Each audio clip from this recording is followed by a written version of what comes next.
So Adrian, empathy. Boy, we've heard a lot of talk about that. And wasn't it interesting the perspective that Chris brought to leading with empathy, creating these empathetic workplaces? I'm curious as to what some of your big takeaways were. There's a lot. We're going to have to unpack this for a little bit because, how many times have we used the term drive productivity? What a horrible term. It's like, the guy bouncing the drum at the beginning of the ship, row, row, and we've thought of it that way. And she's exactly right that the more human our workplace, the more engaged people would be. We know that. And yet we still drop terms like this. So, leaders have to move from the person who has all the answers to the person who says, let's figure it out together. Much more human way to lead. Yeah, and the collaboration piece that it's let's find out the answer together. And that when you do that, your people are more invested in the answer, which I thought was great. There's ownership there. One of my big takeaways, of course, around anxiety is just provide as much education as you can. Learn together about AI, for example, the new technologies. And I really appreciated the way she put it in perspective. She said, this is not the first time that technology has disrupted the workplace. And in every case, it's been a lift. She says, I appreciate that, we've got engines that carry heavy things and, spreadsheets instead of the abacus, which I know, Adrian, you are so connected to your abacus. That must have been very I'm a big abacus. I majored in abacus back in college. So yeah, yeah. What I like too that she's saying, because sometimes we go, because you and I, we go out and we give talks on culture. We talk about, and sometimes there's people sitting in there. Okay, why do I care about empathy and this, that, and the other? And I just like what she said. Look, when people are freed from stress, they can be highly productive. And sometimes we say, oh, they just can't cut it here at XYZ Right. company. We run hard. We're hard charging. And, you're cutting off a huge portion of the workforce that may need to work in a very different way. And that those people can be incredibly productive for you if we invest a little time and effort in learning these techniques. Yeah, I love the way she said, look, empathy isn't just being nice. I've got to care. I've got to be nice. Empathy is understanding, where people come from. How do we work around these? The expression she used that I really stuck with me was, we've got complex people coming into the workplace, to do complex things. And we've got to just realize that we're going to have to work around sick kids. We're going to have to be open and honest. And you're right, open to the mess, which is all of us. Yeah. Face it, I'm a mess. You're a mess. You're a little bit bigger mess than I am. I think we can agree on that. I'm quite a big mess. Yeah. Everybody's a mess. Work around it. I love that. It just really stuck with me.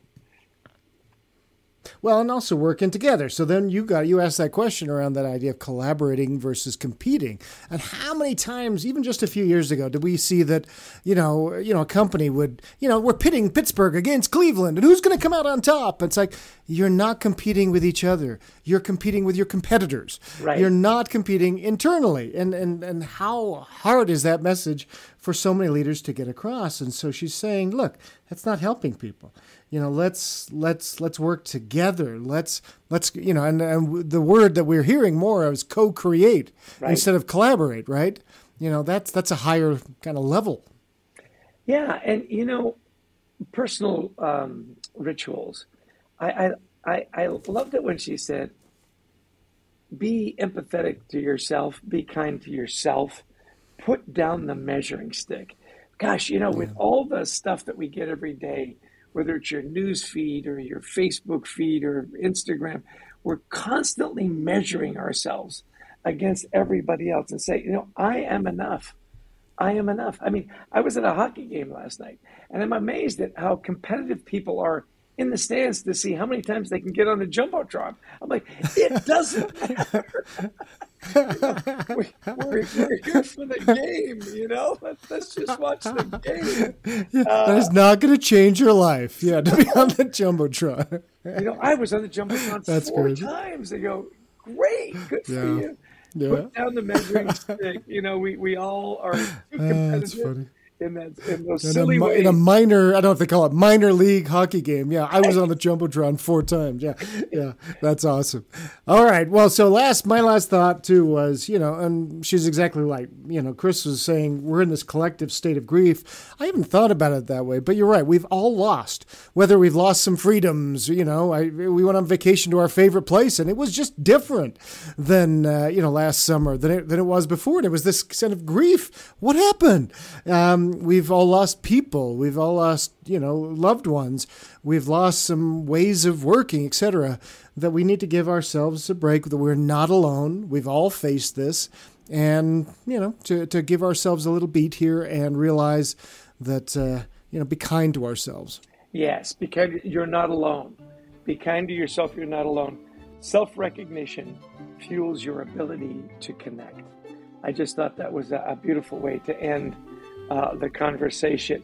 And of course, we always want to give special recognition and thanks to our wonderful team, our producer, Brent Klein, who puts together the podcast that hopefully you will listen to it and send to your friends to listen to it. And Christy Lawrence, who helps us find these amazing guests. And of course, to all of you that tune in and listen. If you like the podcast, please share it with your friends and family. We'd love you to visit our website, thecultureworks.com, for some free resources that help you and your team and your culture thrive and survive and make it through this mess, right?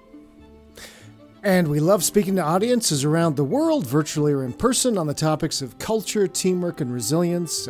Chester loves it, so he'll come to your house if you want him to. He'll even stay for a week. So, give us a call. We'd love to talk to you about your event and, what we can do to help you build a great culture where you work.